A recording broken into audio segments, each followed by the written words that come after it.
Alors aujourd'hui, je voulais parler de la pleine conscience.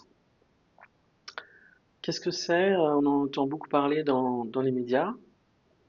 Mais en fait, c'est une pratique qui a été extraite d'un système, euh, d'un système spirituel qui provient du bouddhisme.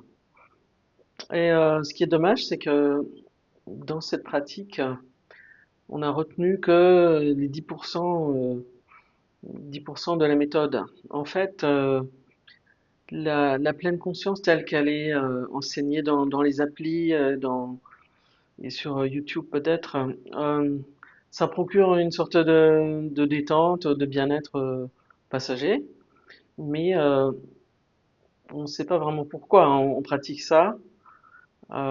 C'est juste, ben, on pourrait aussi bien prendre un bain ou aller se promener, ça ferait un instant agréable aussi. Donc moi, ce que je voulais revenir sur le but en fait de cette pratique. Pourquoi on fait cette pleine conscience. Donc, en quoi ça consiste? Ça consiste à observer tout ce qui se passe dans notre monde intérieur. Donc, que ce soit les pensées, les émotions, les sensations, les ressentis physiques.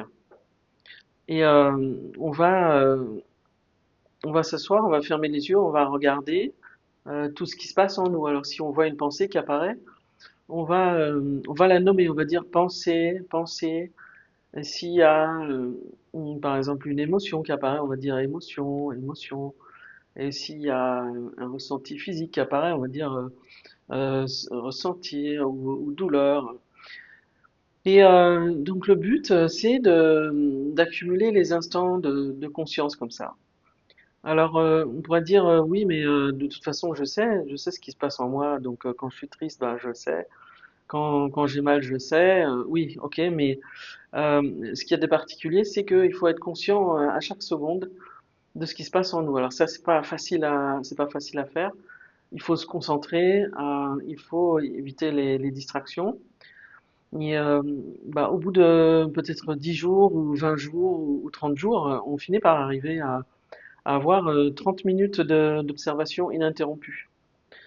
Et ce qui va se passer à ce moment-là, c'est que il va y avoir une prise de conscience que pendant ces 30 minutes-là, j'ai été consciente de ce qui se passe en moi. J'ai vu à chaque fois que toutes les choses qui apparaissent, elles disparaissent aussi. Mettons une pensée qui est apparue, elle a disparu tout de suite après. Une sensation a apparu, elle a disparu. Une émotion est apparue, elle a disparu. Et le mental en tire la conclusion que si pendant cette demi-heure tout a apparu et disparu, c'est que avant également tout apparaissait et disparaissait.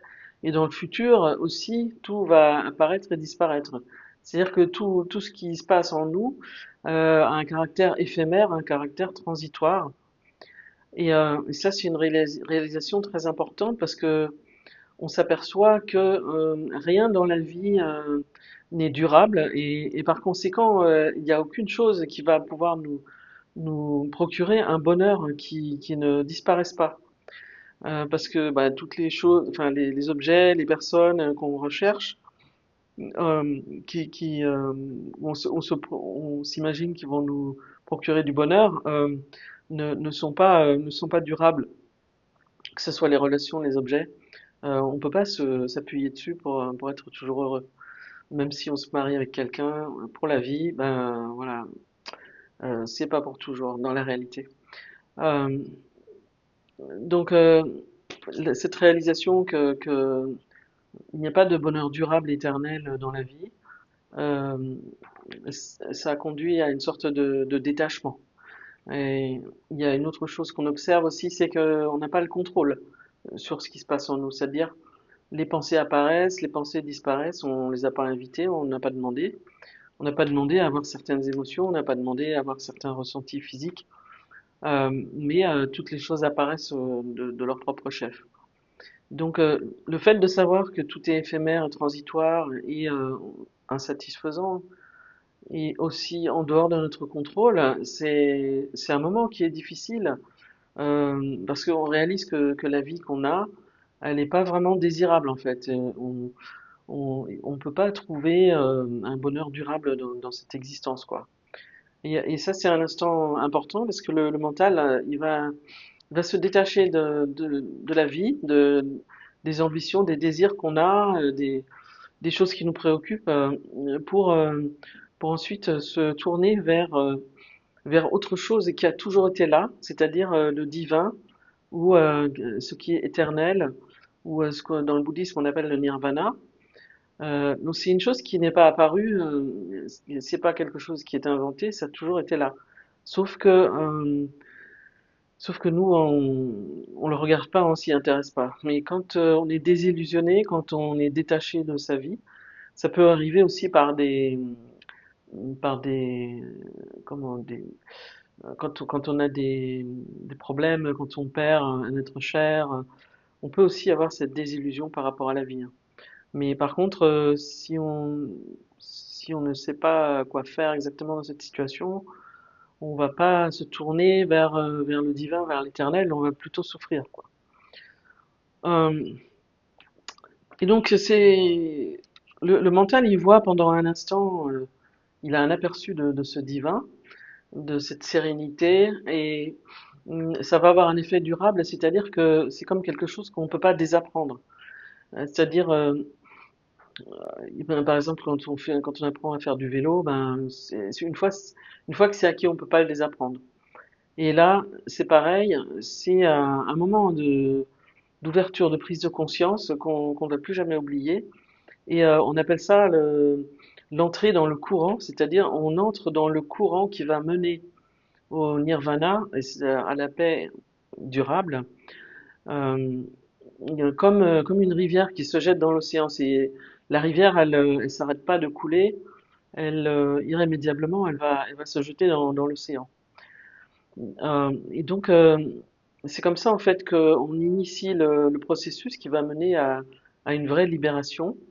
Alors, une libération de quoi? Ben, c'est toutes les vicissitudes de la vie, de tout ce qui, de tout ce qui est désagréable, de tout ce qui est douloureux, de tout ce qui nous embête, euh, du caractère répétitif des choses, des douleurs, des souffrances. Voilà, à 80%, la vie est quand même pas forcément agréable. Donc, il y a des personnes qui en sont plus ou moins conscientes et qui ont plus tellement envie de vivre, mais cette, ce dégoût de la vie comment dire, va être vécu de façon négative et destructrice. Alors que là, il y a une réelle perspective qui s'ouvre au moment de cette prise de conscience, au moment de ce détachement.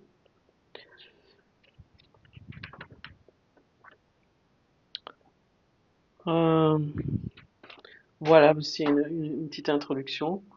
Alors, pour toi, Simon, le message que je voulais faire passer, c'est que, d'une part, tu as comment dire, des conditions propices pour cette pratique, et puis d'autres conditions qui sont pas propices. Alors, ce qui pose problème, c'est ton activité de trader et puis ton activité en ligne sur le téléphone qui est qui mène à l'éparpillement et au contraire de la concentration.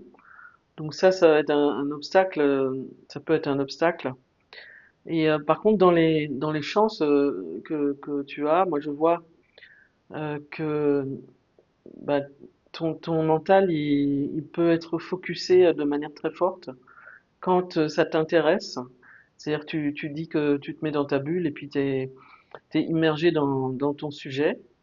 Alors si tu arrives à être intéressé par cette pratique, ça peut t'aider. Et la deuxième chose, c'est que cette méthode est très analytique. Euh, on pourrait comparer ça à, par exemple, dans l'investissement, bon ben, quelqu'un qui analyse les charts et qui tire des conclusions. Et de l'autre côté, quelqu'un qui se dit ouais bah tiens ça me semble bien, je vais investir là-dedans, c'est au petit bonheur la chance. Il va à l'intuition, c'est complètement flou. Dans cette méthode-là, c'est très systématique, c'est-à-dire qu'il y a un système, il y a une méthode qui est décrite, qui est universelle, et il y a des étapes qui sont reconnues, qui sont universelles, c'est-à-dire chaque personne qui médite va passer par les mêmes étapes, Et il y a des interviews qu'on fait avec les coachs et qui vont checker à quelle étape on est et quelle est l'étape suivante et est-ce que on est bien dans la bonne direction. C'est pas quelque chose qui est au hasard, c'est comme un entraînement sportif, c'est-à-dire tu vas avoir un but et tu vas avoir une méthode et tu vas avoir un entraînement à faire et au bout de cet entraînement, bah le résultat sera là quoi.